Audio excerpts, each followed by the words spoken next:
Hi, thank you. Nice to be here today. Hopefully this is the start of something that's going to be a lot bigger than the collective. Well, the collective is certainly going to have to be a lot bigger than the fragmentation of so much that's happening in civil society.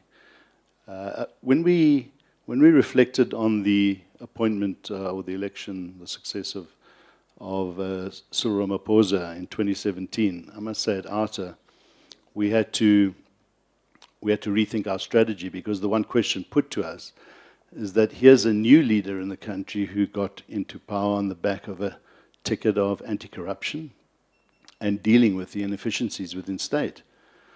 And this was something that we had to decide what our future was. And we resolved that if we didn't have to exist, that would be a good thing.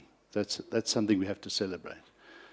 And so if we look at the responses to corruption and state capture of civil society, it is the collective of all the organizations here today and many others out there that have largely been set up in the last 15 years or so, if you look at it, who have come forward in response in various ways to tackle corruption and maladministration, and the waste of taxpayers' money. And everybody does it differently. All organizations have different mandates, different boards, different agendas. And I think that without the collective work that has been done by everybody, there would be a big failure today. We wouldn't be here. We would be a failed state. So what I want us to just sit back and reflect on, and that is the irrationality of the decisions that are taken in government today. It is irrational to have a government and not deliver books to schools, or to see an Esidimeni issue arise. And that's how Section 27 comes to the fore. Zaki Ahmed and Treatment Action Campaign, having to deal with irrational decisions around an AIDS pandemic. And so if you look at every organization that sets up, it does so not in a vacuum or a void. It sets up to deal with a need, to deal with irrationality. And government decisions are so often done from a position that if they're not in the best interests of the public, you have to ask yourself, why not?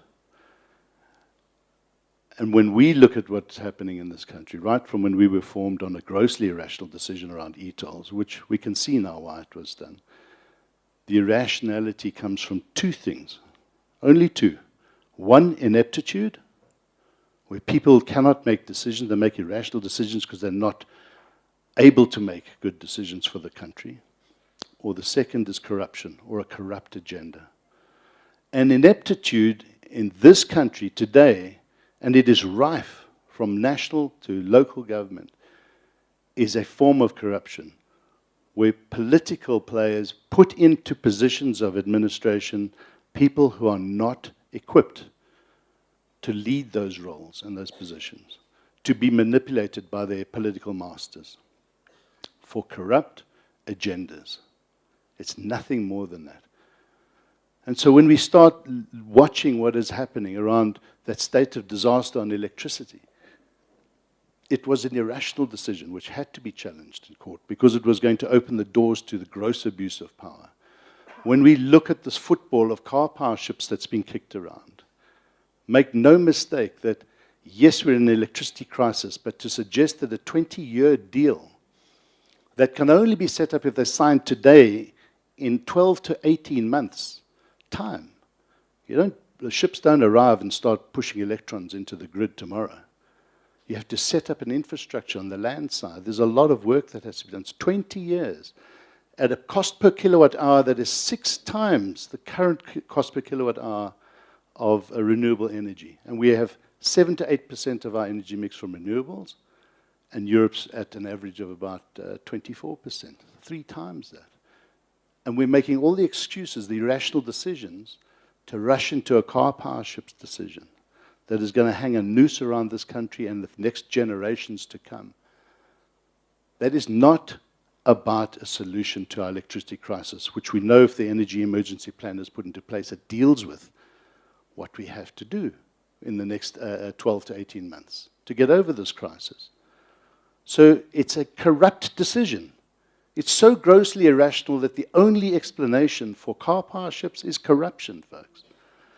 And so our responses to this corruption as civil society is to use every mechanism we can, and the courts is the one mechanism that we've had to turn to get transparency, to slow government's irrational processes down. They did that on the nuclear deal, the SAFC and the Earth Life movement in 2016, 2017. Thank goodness.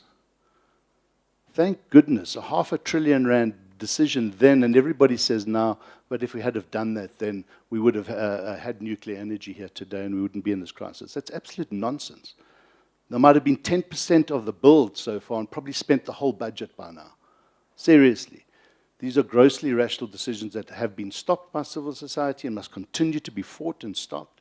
And I think the reaction to what is happening today is the birth of so many organizations that are doing fantastic work. So I'm trusting and hoping that this initiative, and well done to the conveners of Defend Our Democracy and where you are, because it is tough. It is tough. It's like herding cats to get civil society to work together. It's not easy because of our own agendas, because of the shortage of funds that we're all trying to chase to get funding. This cannot happen just through pure volunteerism. It needs money. 2024 is a turning point for this country. It is our new democracy. In Tessa's words, if we look back at what we fought for to get to 1994, we are fighting again to bring back a new way of seeing how does democracy work for its people. And if government continues to shed that and push people aside as the central theme for every decision they make, then we have to challenge it. So thank you for this and look forward to the resolutions later on today.